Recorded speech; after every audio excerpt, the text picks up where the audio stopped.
Bismillahirrahmanirrahim. Jangan lupa subscribe ya. Hari ini kita akan membahas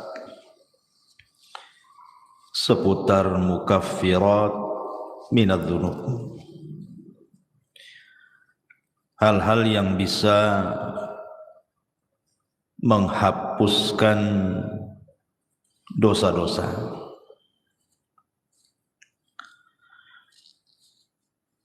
Tapi yang dimaksud di sini tentu tidak semua dosa.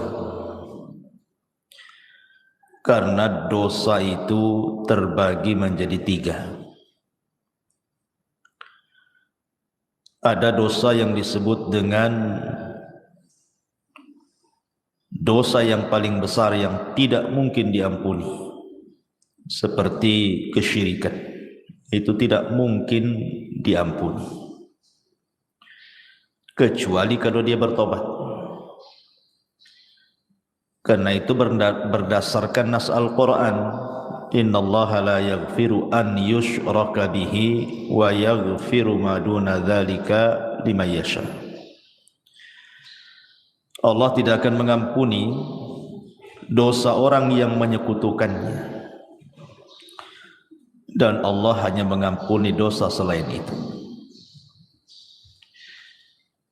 Yang kedua, ada dosa yang berkaitan dengan manusia,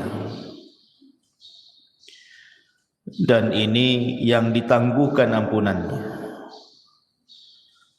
Walaupun seseorang sudah meminta ampun kepada Allah Subhanahu wa taala, kalau belum mendapatkan keridhaan dan keikhlasan orang yang kita sakiti, kita zalimi, kita ambil haknya, kita rampas kehormatannya dan begitu seterusnya,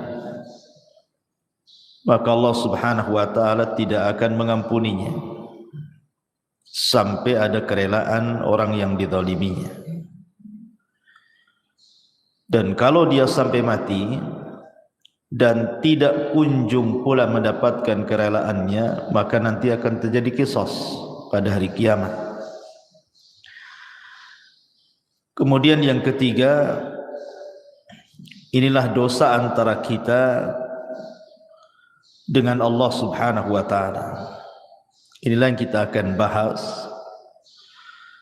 adalah dosa-dosa yang berkaitan kita dengan Allah Subhanahu wa taala selain syirik ataupun dosa yang berkaitan dengan orang lain. Banyak perkara-perkara sebenarnya yang hanya dengan melakukan amalan-amalan tertentu, maka Allah Subhanahu wa taala dengan sendirinya akan mengampuni dosa-dosa kita. Bahkan ada amalan-amalan itu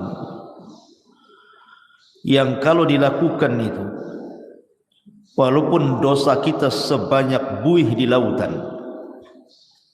maka Allah Subhanahu wa taala akan mengampuninya. Seperti apa contohnya? Nabi sallallahu alaihi wasallam bersabda dalam sebuah hadis,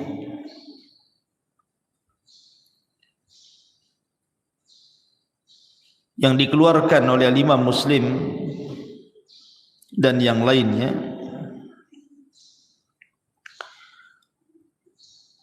ketika menyebutkan riwayat tentang dosa-dosa yang akan diampuni walaupun dosa itu sebanyak buih di lautan. Kata Nabi sallallahu alaihi wasallam,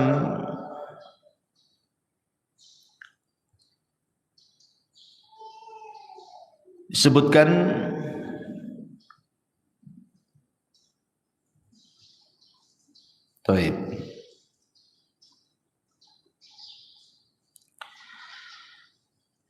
dari Himran, dia mengatakan,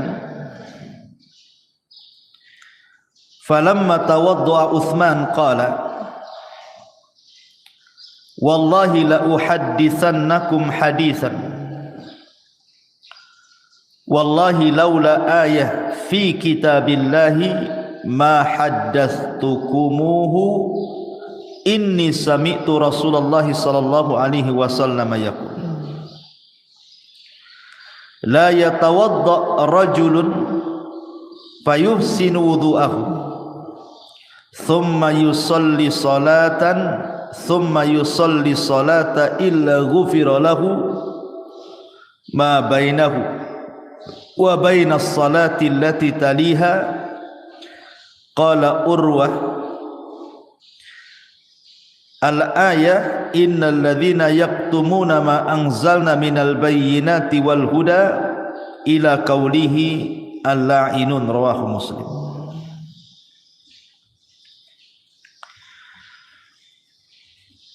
Dari Himran dia mengatakan ketika Utsman ibn Affan radhiyallahu anhu beliau melakukan wudu,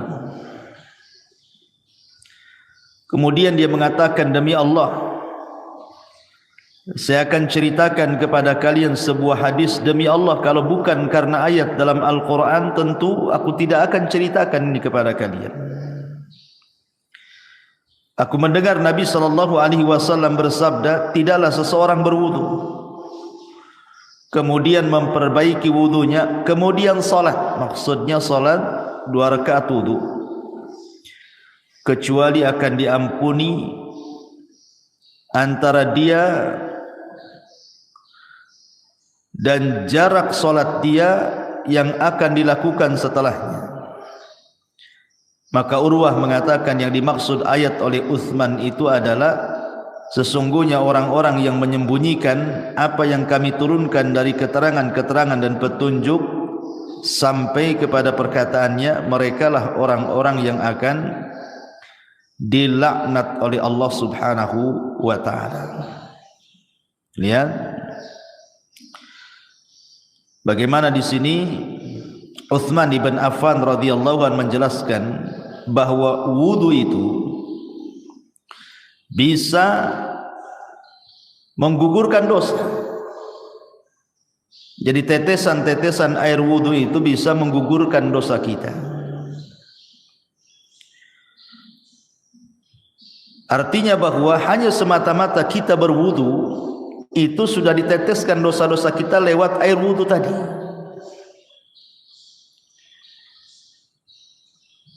Bahkan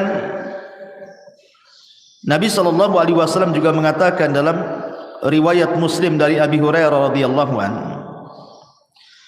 man sabbahallaha fi duburi kulli salatin thalathan wa thalathin wa hamidallaha thalathan wa thalathin wa kabbarallaha thalathan wa thalathin fatilka tis'atan wa tis'un wa qama tamamul mi'ati la ilaha illallah wahdahu la syarika lah lahul mulk wa lahul hamdu wa huwa ala kulli syai'in qadir ghufirat khotoyahu wa in kanat mithla zabadil bahri. Jadi kalau seandainya wudu tadi Bu itu sudah menggugurkan dosa, semata-mata ibu wudu itu bisa menggugurkan dosa tuh dari air-air wudu itu. Kemudian ibu melaksanakan sholat wajib. Setelah sholat wajib itu kan ada zikir Bu. Lihat bagaimana keutamaan zikir ba'da sholat itu. Barang siapa yang bertasbih setiap selesai sholat 33 kali, maksudnya ucapan subhanallah, kemudian mengucapkan alhamdulillah 33 kali, kemudian mengucapkan takbir Allahu Akbar 33 kali, maka jumlahnya 99 kali, digenapkan dengan la ilaha illallah wahdahu la syarikalah lahul mulk wa lahul hamdu wa huwa ala kulli syai'in qadir, kecuali akan dihapuskan kesalahannya walaupun sebanyak buih di lautan. Jadi jangan pernah meremehkan zikir setelah solat pun. Lihat bagaimana keutamaannya, luar biasa. Siapa yang bisa menghitung buih di lautan? Tidak ada. Tapi Nabi SAW mengatakan walaupun dosa kita seperti buih di lautan akan diampuni. Kemudian contoh yang lain dari Abu Hurairah radhiyallahu an, hadis ini disepakati Bukhari dan Muslim.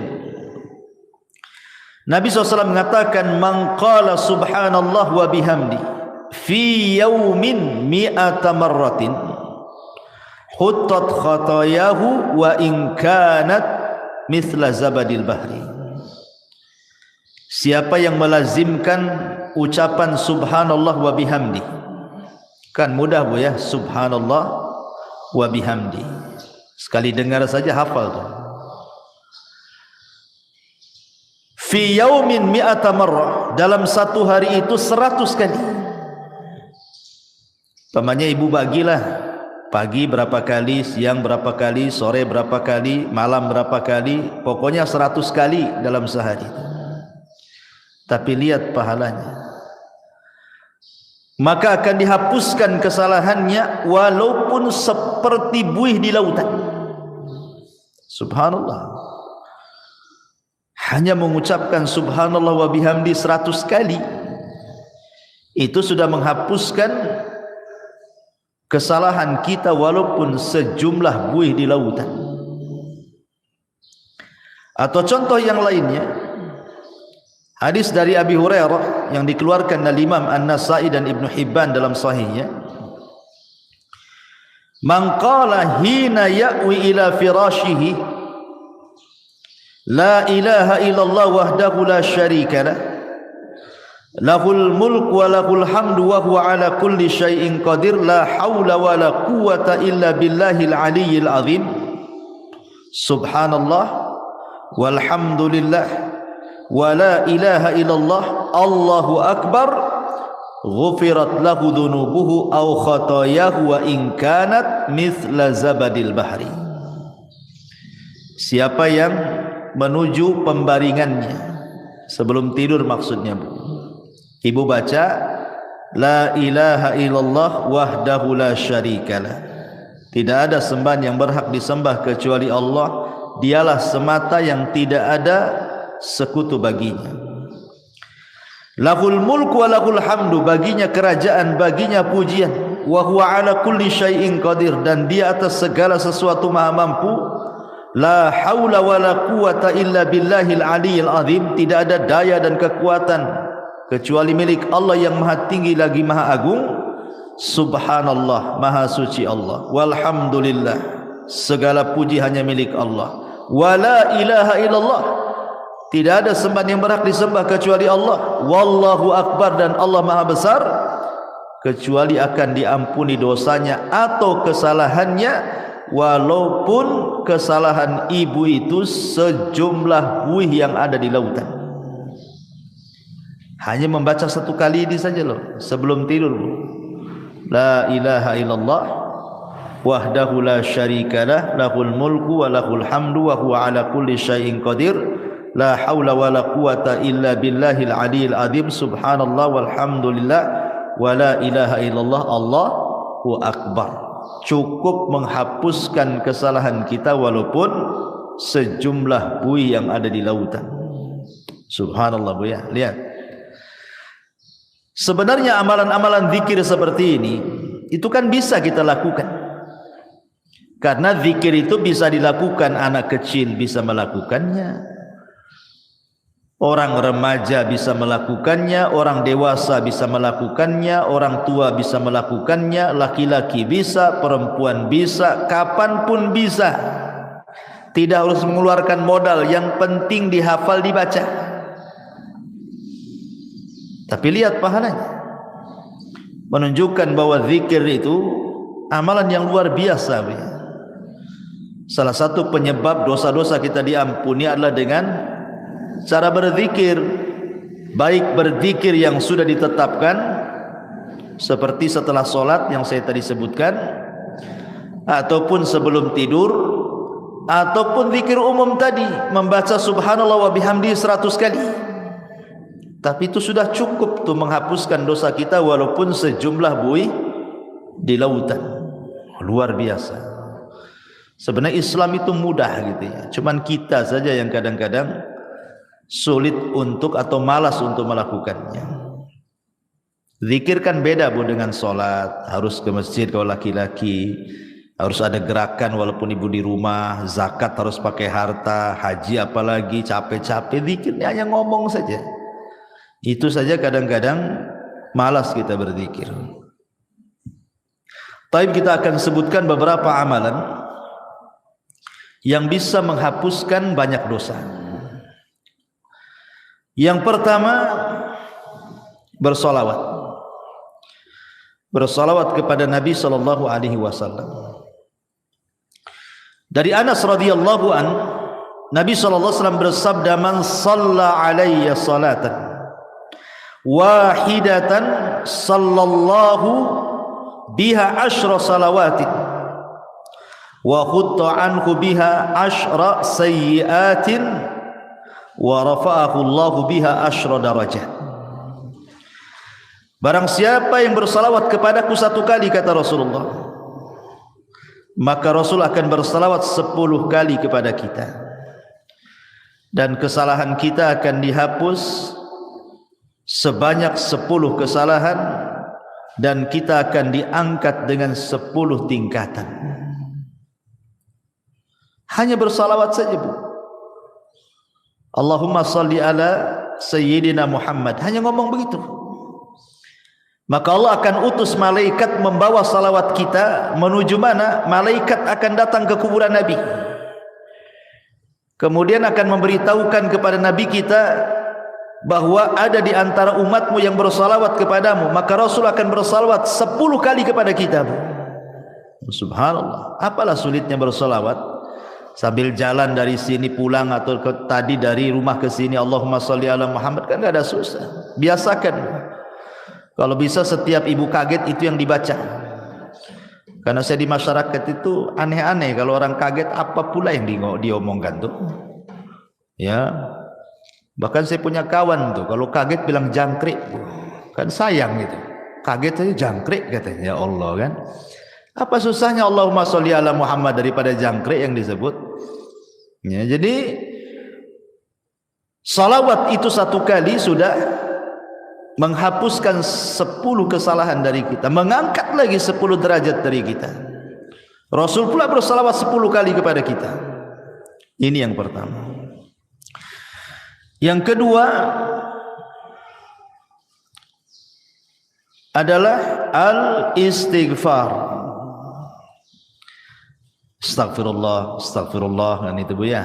Kan mudah itu istighfar, sambil sini jalan pulang itu kan bisa astagfirullah, astagfirullah gitu ya.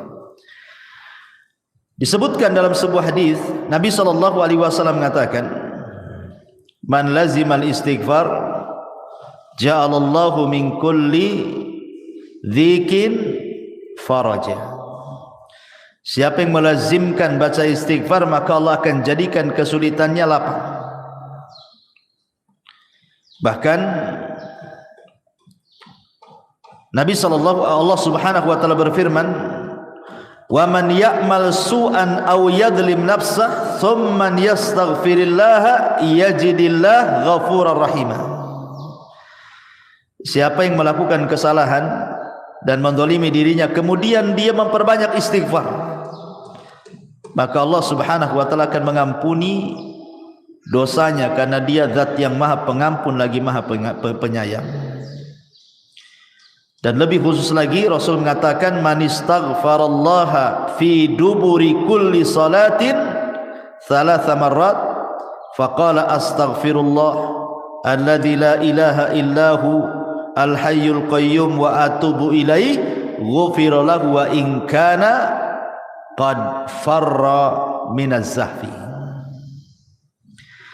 Barang siapa yang mengucapkan astaghfirullah setiap selesai solat 3 kali saja, astaghfirullah alladzi la ilaha illahu al-hayyul qayyum wa atubu ilaih, maka Allah akan ampuni walaupun dia membawa dosa pernah lari dari pertempuran.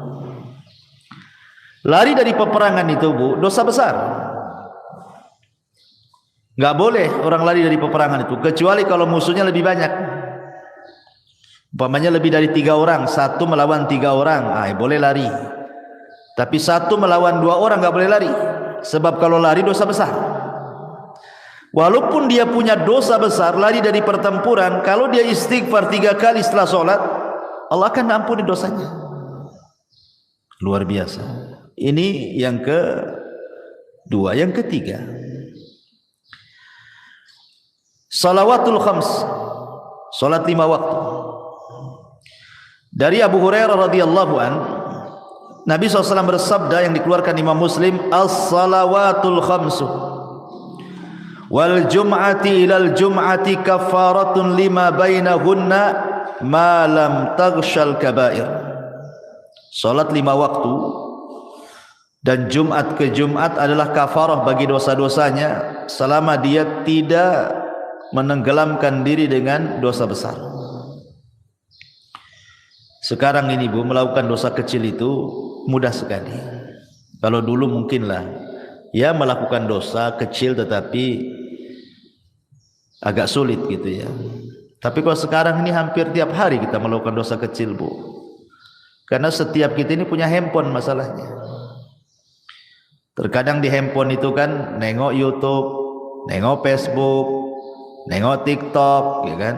Atau apalah gitu ya. Terkadang nengok aurat di situ, entah laki-laki entah perempuan. Ya, yang di iklan-iklan lewat gitu kan. Kadang-kadang yang lewat di iklan itu kan enggak pakai jilbab juga tuh. Kadang-kadang ada yang lagi sepak bola gitu kan, di atas lutut celananya itu kan aurat laki-laki. Kadang terlihat laki-laki, terlihat aurat perempuan hampir setiap hari. Entah di iklan, entah di apa gitu kan. Itu kan termasuk dosa kecil. Maka kalau seseorang kemudian melanggengkan solat 5 waktu, maka solat dari zuhur ke asar, asar ke maghrib, maghrib ke isya, isya ke subuh, subuh ke zuhur, itu di antara selang waktu solat wajib ke wajib berikutnya itu menghapuskan dosa. Bahkan di zaman Nabi ada seorang anak muda itu berkhalwat dengan seorang perempuan, tapi tidak melakukan zina, maksudnya zina benaran. Hanya mungkin ya pegang-pegang, peluk-peluk, cium-cium gitu saja kan. Tapi tidak sampai zina besar. Tapi di mata para sahabat, dosa yang seperti itu sudah dianggap dosa besar itu. Nyesel dia. Datang dia kepada Nabi. Rasul, saya sudah melakukan dosa besar katanya. Kenapa? Kata Rasul, tadi saya berkhalwat dengan seorang perempuan begini, tapi tidak sampai melakukan zina besar. Hanya berkhalwat saja. Kata Nabi SAW, hal sallaital asra ma'iya jama'atan. Apakah tadi engkau solat asar bersamaku jamaah? Kata anak muda ini, ya wahai Rasul. Apa kata Rasul? Idhab faqad ghafarallahu lak. Pergi kamu, Allah sudah ampuni dosamu. Kenapa? Karena Allah mengatakan innal hasanat yudhibna sayyi'at, bahwa kebaikan-kebaikan itu bisa menghapuskan keburukan. Baik, selanjutnya apa lagi? Sedekah. Dalam sebuah hadis yang dikeluarkan ataupun dari sahabat Hudzaifah bin Yaman, ketika Umar bin Khattab radhiyallahu an menanyakan kepada Hudzaifah soal fitnah yang akan terjadi di akhir zaman, maka kemudian adalah yang kemudian Hudzaifah bin Yaman mengatakan, ana sami'tuhu yaqul, aku mendengar Nabi SAW bersabda, kata Hudzaifah, fitnatur rajuli fi ahlihi wa malihi wa jarihi tukaffiruha as-salatu was-siyamu was-sadaqah. Fitnah seseorang dari keluarganya, dari hartanya, dari tetangganya itu bisa digugurkan dengan salat, puasa dan sedekah.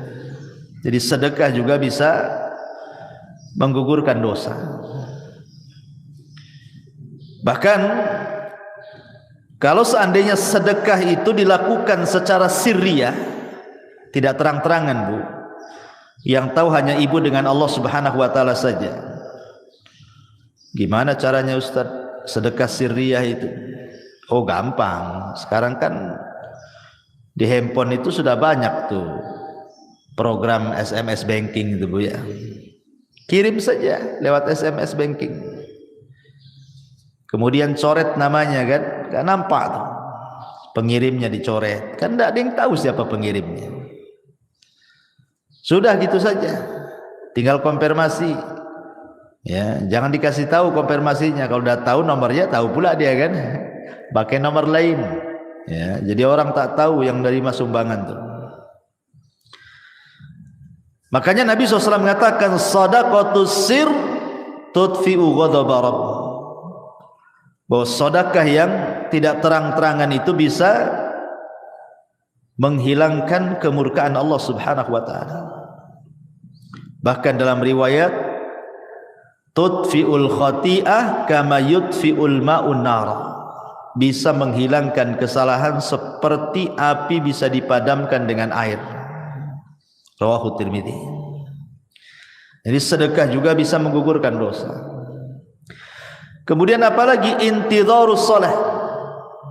Intidharus shalah, menunggu waktu salat. Rindu rasanya ibu itu di rumah itu, kapan duhur kok lama kali ya, katanya. Nanti sudah sholat duhur, kapan asar ini kok lama kali. Habis asar, aduh, kapan nih maghrib ini kok lama kali. Ini terbalik, aduh, udah duhur lagi, katanya.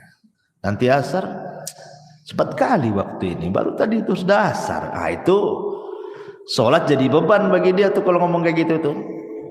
Tapi kalau orang rindu menunggu sholat dan ingin sholat kembali, maka Nabi SAW mengatakan, isbagul wudu fil makari wa i'malul aqdam ilal masajid wa intidharus salati ba'das salah yughassilul khataya ghuslan.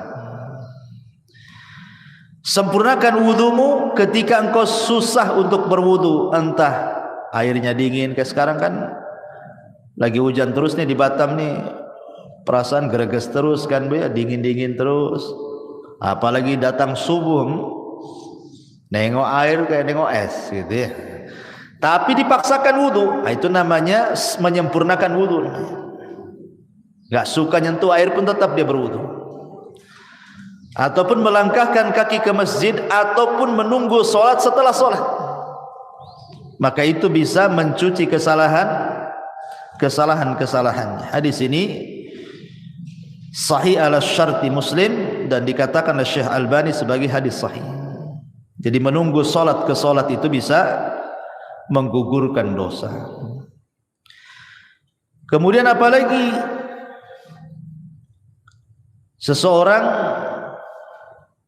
yang terkena penyakit ataupun seseorang yang dilanda kesulitan, kesedihan, masalah gitu ya. Kemudian dia sabar.